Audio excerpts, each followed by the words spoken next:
महाराज जी के आज के विशेषांक में रक्षा सूत्र परिवार के सभी सदस्यों का हार्दिक स्वागत है। बाबा जी के भक्तों को राम राम। मौसी माँ का स्पष्ट वक्तव्य कड़ा अनुशासन हवेली को नए कायदे कानून में बांधने लगा। उनके अपने स्वभाव और तौर तरीकों में वे कोई फेर बदलाव नहीं चाहती थी। उनका आदेश था कि उन्होंने जो बात कह दी तो उसका अनुपालन तुरंत होना चाहिए, अन्यथा उनके कोप का भाजन कोई भी हो सकता था। बालक लक्ष्मी नारायण की अपनी गौशाला में गायों के अलग अलग नाम थे, जिन्हें वे जब नाम लेकर पुकारते तो वे पूँछ हिलाकर या फिर कान हिलाकर रंभाने लगती। बछड़ों को सहलाना, उनके पास जाकर बातें करना, पुचकारना उन्हें खूब पसंद था।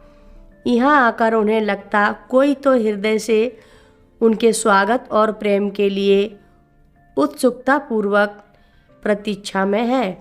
कभी कभी अपने सेवकों की सहायता से अपने हाथों से आटे के लड्डू बनाना और उन्हें खिलाना उनको बहुत अच्छा लगता था। इसके अतिरिक्त समवयस्क मित्रों के साथ खेतों में कबड्डी खेलना, पोखरों में तैरना और हरी घास में दौड़कर छूने का खेल उन्हें बहुत भाता था। बचपन से ही वे अत्यंत निडर व साहसी थे। प्रकृति का निकटतम एहसास उनके अंतर्मन में ताजगी व स्फूर्ति भर देता था। दूर दूर तक फैले खेतों की फसलें भी जैसे उनसे अपनी भाषा में लहरा कर कुछ कहती। वे अक्सर आम के पेड़ के नीचे बैठकर पत्तों व शाखों से भी बातें कर लेते थे। छोटे पौधे उन्हें छोटे बच्चे व बड़े पौधे बड़े बच्चों जैसे लगते थे। विशालकाय पेड़ों की शाखाएं व टहनियों को देखकर वे मन ही मन कहते, ये तो सबके दादाजी होते होंगे।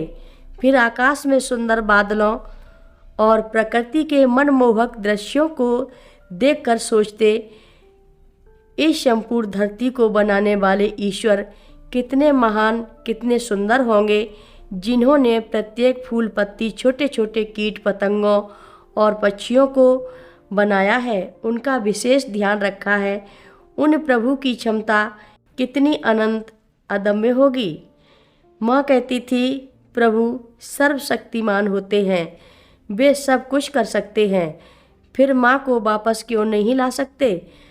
नहीं, मैं अपने प्रभु हनुमान जी की खूब आराधना करूँगा, तभी मेरे प्रभु प्रसन्न होंगे। फिर बालक लक्ष्मी नारायण कभी आम के वृक्ष के नीचे, कभी नीम के वृक्ष के नीचे, कभी कुटिया के पास आकर आंख बंद करके अपने प्रभु के गहन ध्यान में लीन हो जाते। धीरे धीरे समय का चक्र चलता रहा। बालक लक्ष्मी नारायण की आयु अब 11 वर्ष की हो चुकी है। आंतरिक ज्ञान, आत्मदर्शन की इच्छा में, साधना के अनवरत प्रयास में वे स्वकेंद्रित होने लगे हैं। पिता जब कभी उनसे दिनचर्या पूछते तो वे मुस्कुराकर भोलेपन से सब कुछ बताते हैं। हाँ, मौसी माँ से पढ़ने वाले डांट की भी कभी चर्चा नहीं करते। उन्हें लगता इस कारण से पिताजी भी उन्हें खेलने या भोजन वस्त्र दान देने से मना ना कर दें। उनका अपना जीवन इतना स्वकेंद्रित होता जा रहा है कि उनके पास अब कोई कुछ भी कहे या करे, वे भला या बुरा नहीं मानते। कोशिश करते हैं कि उनके साधना क्रम में कोई अवरोध उत्पन्न न हो। पूर्ण रूप से प्रभु समर्पित जीवन ही उनका परम संबल बन चुका है। जमींदार साहब अपने कच्छ में चिंता में डूबे हैं कि बड़े बेटे का जीवन क्रम इस 11 वर्ष की उम्र में साधुओं की तरह हो गया तो बड़े होकर सामाजिक जीवन कैसे जी पाएगा। यह चिंता जमींदार साहब को सताई जा रही थी। ध्यान साधना में अतिरिक्त अगर स्वेच्छा से उन्हें कोई कार्य पसंद है तो वह है साधु संग, सत्संग, दान, पुण्य या उन्हें प्रेम पूर्वक भोजन कराना।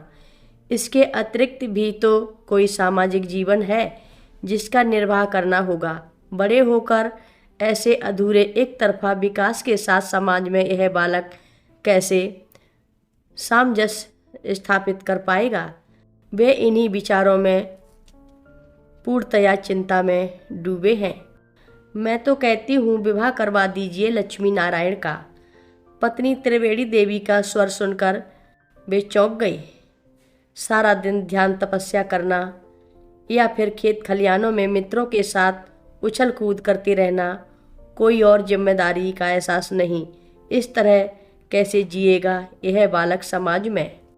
कथा लंबी है, आगे की कथा सभी भक्तों को अगले भाग में सुनाएंगे।